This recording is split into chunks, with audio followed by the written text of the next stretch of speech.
compatriota, ¿quieres que desaparezca la corrupción de nuestro país? Yo también. Alberto Kenia Fujimori Inomoto es un político peruano e ingeniero agrónomo por título. Enseñó matemática básica en la Universidad Nacional de Agronomía en Lima, Perú. Fue criado en una familia de situación económica regular, siendo hijo de Naoichi Fujimori y Mutsu Inomoto, ambos nativos de Kumamoto, Japón, quienes emigraron al Perú en busca de trabajo y mejores condiciones de vida en el año 1934. Cuando sus padres emigraron a Perú, apelaron al consulado japonés de ese entonces para registrar a sus hijos en el registro familiar japonés Koseki, que después le permitiría obtener la ciudadanía japonesa. A finales de la década de 1990 existieron investigaciones periodísticas acerca de la nacionalidad de Alberto Fujimori, ya que se dudaba si tenía o no la nacionalidad japonesa.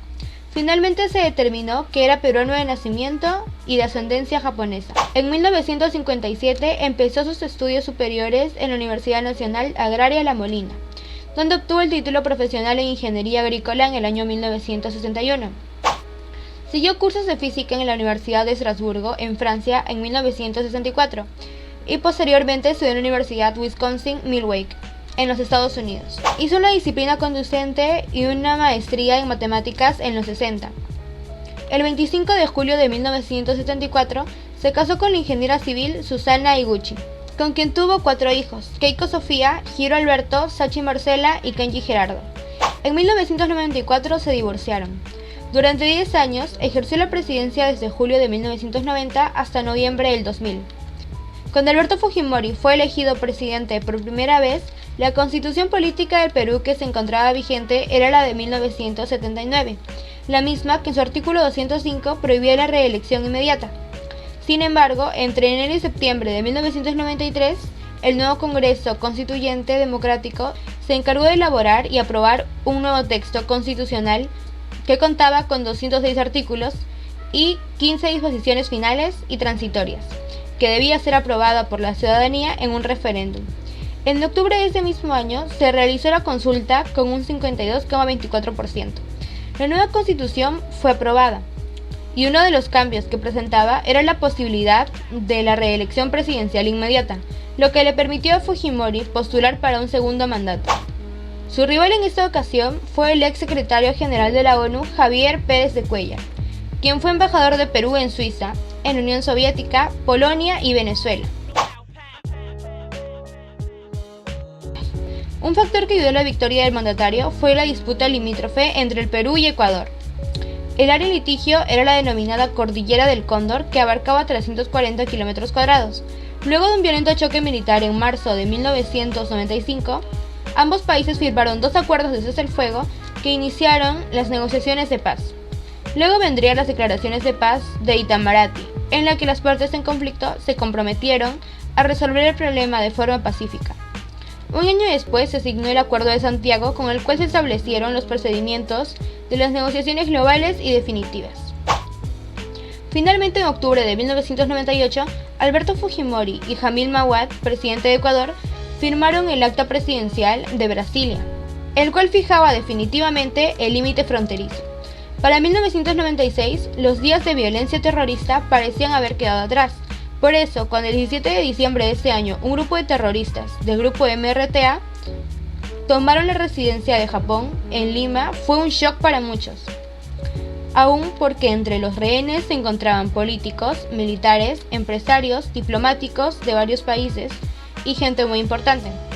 Esta toma de rehenes fue un secuestro masivo que comenzó el 17 de diciembre de 1996. Cuando 14 miembros de la organización terrorista MRTA tomaron como rehenes a cientos de diplomáticos oficiales del gobierno, militares de alto rango y empresarios que asistían a una celebración por el 63º aniversario del emperador de Japón, Akihito. Todo eso sucedió en la residencia oficial del embajador de Japón, Morihisa Aoki. Lo que exigía el MRTA era la liberación de todos los MRTistas presos e indemnización por parte del Perú. La mayoría de los 800 rehenes fueron liberados. Todas las mujeres fueron liberadas la misma noche del 17 de diciembre, incluso la madre del presidente Alberto Fujimori, que había acudido al evento. Luego de 126 días, 71 de los 72 rehenes restantes fueron liberados. Lamentablemente, esta operación dejó la muerte de un rehén, 2 comandos y los 14 militantes del MRTA que participaron de la toma. La operación fue vista por la mayoría de peruanos como un gran éxito. No obstante, han aparecido informes que señalan que cierto número de terroristas habían sido ejecutados sumariamente después de haberse rendido. El 29 de junio del 2015, la Corte Interamericana de los Derechos Humanos determinó que no hay elementos para pensar que se realizaron ejecuciones sumarias, salvo en el caso de uno de los terroristas muertos, en donde se exige que el Estado peruano realice una investigación para terminar de esclarecer las dudas. Al ganar Alberto Fujimori las elecciones presidenciales de 1990, designa a Montesinos como jefe de Servicio de Inteligencia Nacional del Perú, consejero de Seguridad de Gobierno y el principal asesor presidencial. Todo esto entre los años 1990 y 2000. Montesinos colaboró con el diseño de la estrategia política para enfrentar las redes terroristas del Sendero Luminoso y el movimiento revolucionario Tupac Amaru. No obstante, desde inicios del segundo gobierno de Fujimori, el nombre de Vladimiro Montesinos empezó a aparecer en muchos medios como el asesor de la sombra. Incluso se le empezó a relacionar con el grupo Colina.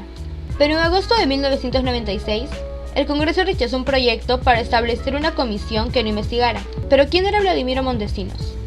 Es un ex militar, abogado y político peruano que fue asesor presidencial del expresidente Alberto Fujimori entre los años 1990 y 2000.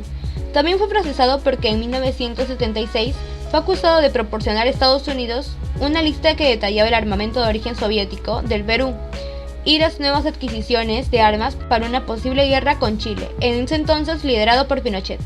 Autogolpe de Estado. Este domingo, muchos peruanos vieron cómo la programación televisiva se interrumpía a las 22 horas para transmitir un sorpresivo mensaje de Fujimori tras narrar un desolador panorama.